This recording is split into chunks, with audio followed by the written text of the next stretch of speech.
বন্ধু কই তুমি আমারে আনলা যে ইলিশ মাছ নিতা গরু নিয়ে আসবা, কই তুমি? আমি তো ইলিশ মাছ নিয়ে আইছি, তুমি তো এখন আসলা না এখনো।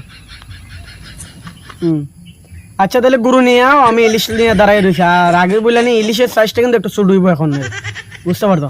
তো ছোট হইব বলতে একটা সাইবলা মাছ আছে না ছোট, যে সাইবলা মাছের মতো ইলিশের সাইজটা হইব।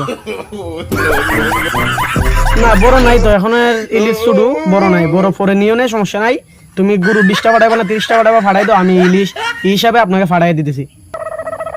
সাইবলা মাছের মধ্যে হইব। আর একটা কথা বললেন এই যে একটা গরু দিয়ে একটা ইলিশ মাছ কিন্তু ভাইবা।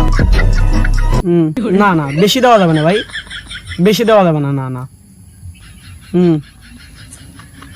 না, একটা গরু একটা ইলিশ মাছ যদি আপনার বুঝে পড়ে তাইলে গরু বর্ডারের সাইডে কয়েকটা সারি দাও, আমি নিচে দাঁড়ালেছি, গরু রিসিভ করবো, তারপরে তোমারে ইলিশ মাছ কিভাবে ফাটাই দাও এটা আমার দায়িত্ব। হয়তো আমি বর্ডারের ভিতরে ঢুকবো, নাহলে আমি এই যে কোরিয়ান